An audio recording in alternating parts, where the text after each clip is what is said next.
నిజాన్ని మాట్లాడడానికి ధైర్యం కావాలి. సాధారణంగా ఒక అంశం జరిగినప్పుడు ఆవేశంలో ఎవడో మాట్లాడితే దానికి అనుగుణంగానే గుడ్డెద్దు చేలో పడ్డట్టు మాట్లాడకూడదు.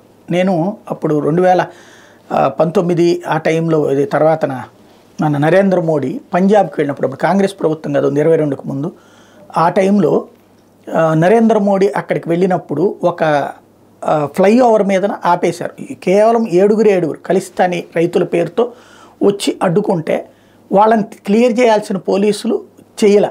యాక్చువల్గా అది డైరెక్ట్గా పాకిస్తాన్ హిట్ రేంజ్ అనమాట. అంటే నరేంద్ర మోడీని వణికించడం, వాళ్ళని చూసేసి భయపడిపోయేసి, అంటే అక్కడ పోలీసులు క్లియర్ చేయాల్సినటువంటి రూట్లో కావాలని చెప్పి అక్కడ క్లియర్ చేయకుండా చేశారు వ్యవహారం. నేను అప్పుడే చెప్పా, ఇది పెద్ద కుట్ర, అది కాంగ్రెస్ పార్టీ నెహ్రూని సవాల్ మోడీని సవాల్ చేయాలనుకున్నట్టుంది, మోడీకి భయం పట్టాలనుకుంది. కానీ మోడీ అక్కడే కూర్చున్నారు, 2 గంటల పాటు అక్కడే కూర్చున్నారు. కానీ ఆయన ఏం భయపడాల. వాస్తవంగా భయపడి వెనక్కి వచ్చేస్తాడు, పారిపోతాడని భావించింది కాంగ్రెస్ పార్టీ.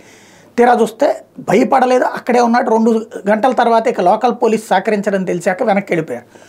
ఇప్పుడు దాని నిజాన్ని అదే కాంగ్రెస్ పార్టీ నుండి బీజేపీలోకి వచ్చినటువంటి లుధియానా ఎంపీ రవనీత్ సింగ్ బిట్టు అసలు నిజం చెప్పుకొచ్చాడు.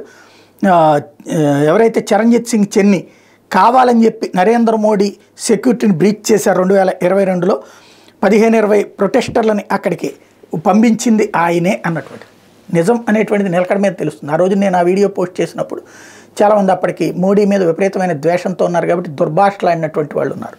నిజం అనేటువంటిది నిదానంగా తెలిస్తే అక్కడ అట్లాంటి వ్యవహారాల్లో చూసినప్పుడు నా బోటాలకు అర్థమవుతుంది వెనకాల ఏదో జరుగుతుంది అన్నటువంటి. అది మనకి ఎంతసేపటికి మనం ఒక రూట్లో గుడ్డెది చేలో పడ్డట్టుంటే అదే తరహాలో వ్యవహరిస్తేనే అసలు నిజాలు తెలియవు, ఆలస్యంగా అయినా నిజం తెలిసింది.